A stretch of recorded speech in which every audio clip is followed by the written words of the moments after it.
Welcome back to the channel. Today, we're exploring one of the most visually stunning and thematically ambitious science fiction films of the decade, The Creator, director Gareth Edwards' long-awaited return following Rogue One, a Star Wars story.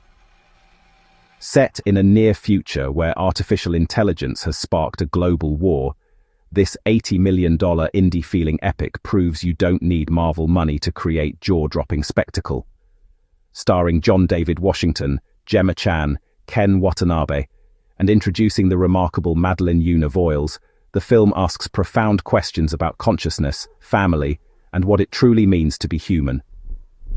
Whether you're here for the groundbreaking visual effects, the Blade Runner meets Apocalypse, now aesthetic, or just wondering why this film cost less than half of Thor: Love and Thunder, this video will break down everything. Stick around to the end for my final verdict. Is The Creator a masterpiece or a missed opportunity? Joshua Taylor is introduced in 2065, 15 years after an artificial intelligence detonated a nuclear warhead over Los Angeles, killing millions and sparking a global war against AI. From the first scene, we get a sense of his personality. He's a haunted man, grieving the loss of his pregnant wife Maya, a former undercover operative now working a dead-end job on the LA cleanup crew. The film establishes its world through flashbacks. We learn that Joshua was sent undercover to New Asia, a region embracing AI despite the West's ban, where he met and fell in love with Maya, believed to be the daughter of Nirmata, the mysterious architect of AI advancements. Their idyllic life shattered when US forces attacked their home, exposing Joshua's true mission. Maya fled by boat, only to be killed by a strike from Nomad, an orbital weapons platform. The inciting incident hits when General Andrews and Colonel Howell, played by Allison Janney, recruit Joshua for a new mission, destroy Alpha O, a weapon developed by Nirmata capable of ending the war. They show him footage of Maya, alive, and Joshua agrees, desperate for answers. Infiltrating a New Asian compound, he discovers the weapon is a robotic child with the ability to control technology. Dubbing her Alphie, Joshua disobeys orders and flees with her, beginning a journey that will force him to question everything. By the end of this introduction, we already understand the stakes: a grieving soldier, an innocent machine, and a truth that could reshape humanity's future. The relationships in The Creator form the emotional foundation beneath all the spectacle. Joshua's interactions with Alphie evolve from reluctant guardian to surrogate father with remarkable tenderness. Director Gareth Edwards deliberately saved the most emotional scenes until the end, allowing Madeleine Yuna Voyles to build a genuine bond with Washington on set. Madeleine's a very quiet, shy girl, Edwards explained. John David cracked the code and became like a big brother to her and her best friend. That real-world connection translates to screen chemistry that anchors the film's emotional weight. Supporting characters really complicate Joshua's journey. Colonel Howell, brilliantly played by Allison Janney, harbors a deep prejudice against AIs. Both her sons died in the war, and one was actually seduced and betrayed by a simulant. Her hatred is, well, human, understandable, and honestly, pretty terrifying. Haroon, played by Ken Watanabe, represents the AI perspective. He's a simulant soldier who reveals that the LA detonation was actually a human error, not AI aggression. And then there's Drew, played by Sturgill Simpson, Joshua's former commander. He provides both comic relief and, in a really heartbreaking moment, a devastating sacrifice. He dies to protect Alphie while confessing that the military always knew Maya was Nirmata. One fascinating aspect is how Gemma Chan plays multiple roles, both Maya and the simulants bearing her likeness. This duality really reinforces the film's central question. If a machine perfectly mimics a person, does it deserve the same love? As the plot unfolds, Joshua and Alphie face escalating challenges across New Asia's breathtaking landscapes. Key Event 1 is the attack on Drew's apartment. New Asian police, trying to recover Alphie, end up killing Drew's simulant girlfriend Kami in a brutal firefight. Drew is fatally wounded while protecting Joshua, and in his final moments, he reveals the truth. Maya is Nirmata, and the military has kept this secret for 5 years. This revelation transforms Joshua's mission from revenge to desperate hope. Key Event 1, the truth revealed. Then Key Event 2 delivers the film's most visually stunning sequence, the village under nomad attack. Alphie, using her abilities, steps in to protect fleeing civilians, but is gravely wounded by McBride.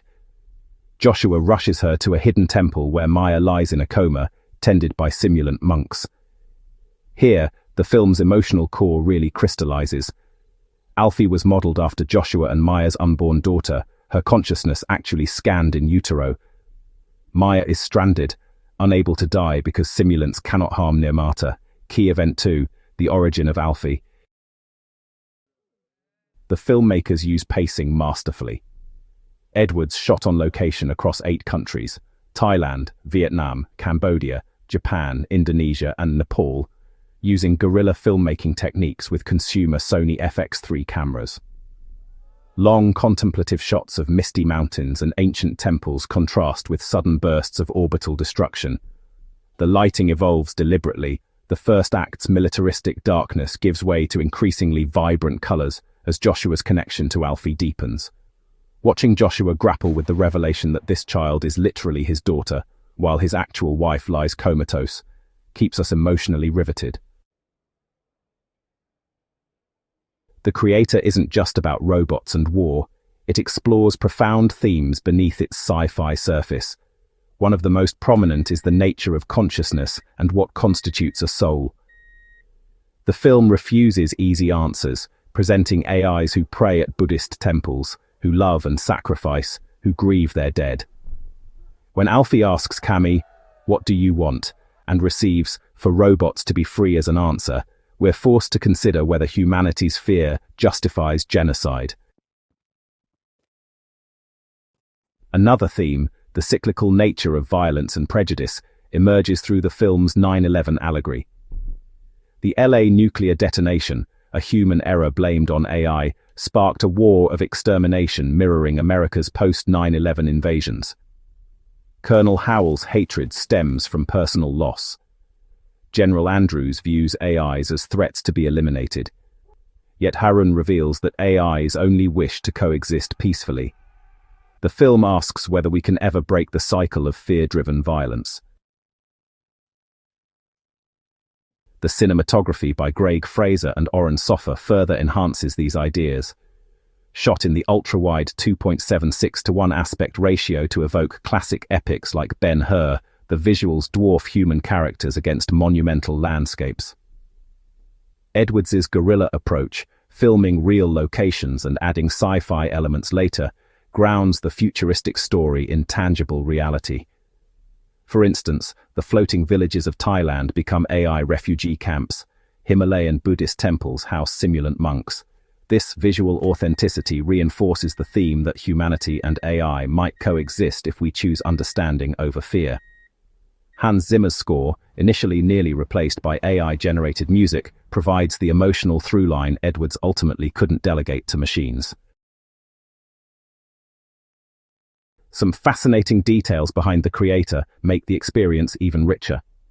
The film was made for just $80 million, less than half of most modern blockbusters. Yet, honestly, it looks like it cost $200 million.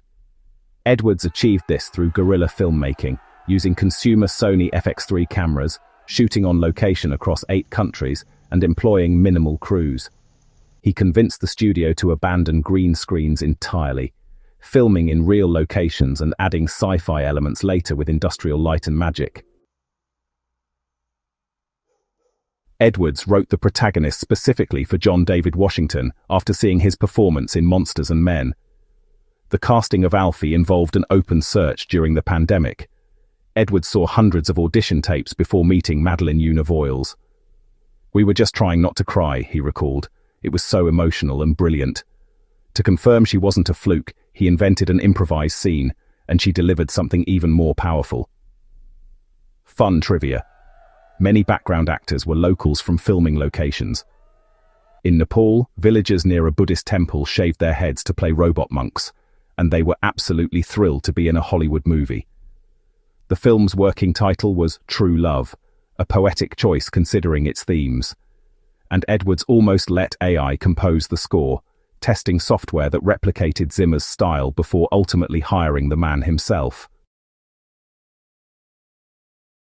As the story reaches its devastating climax, Joshua makes an impossible choice. Captured by US forces, he's forced to use an electromagnetic pulse weapon on Alphie, or so they believe. The ruse allows their escape to Los Angeles, where Alphie commandeers a lunar shuttle to board Nomad as Andrews orders a final genocidal strike on remaining AI bases. The key moment arrives in Nomad's core. Joshua plants explosives while Alphie disables power, but a robotic guard prevents his escape. He ejects Alphie alone in the pod, accepting his death. In his final moments, a simulant bearing Maya's likeness appears, activated by Alphie using Maya's memories, downloaded from her brain after death. They embrace as Nomad explodes, destroying the orbital weapon and saving countless AI lives. Joshua and Maya, or her perfect simulation, die together. The resolution is devastating and beautiful. Alphie returns to Earth, welcomed by AI populations as the new Nirmata. The war isn't over, but hope survives. The filmmakers intended these final moments to leave a lasting impression. Love transcends form, sacrifice redeems, and sometimes the creator's greatest creation is the courage to let go. In conclusion, the creator delivers a visually breathtaking, thematically rich sci-fi experience that proves original blockbusters can still exist. It's imperfect. The pacing stumbles, the dialogue occasionally clunks, and some critics found Washington's performance wooden, but its ambition, heart, and sheer visual audacity overwhelm most flaws. It's the kind of film that reminds us why we love cinema. If you enjoyed this breakdown, drop a comment with your thoughts. Did the creator move you, and where does it rank among modern sci-fi classics? Don't forget to like this video and subscribe for more movie reviews, deep dives, and behind-the-scenes insights. Thanks for watching, and maybe question what you think you know about consciousness.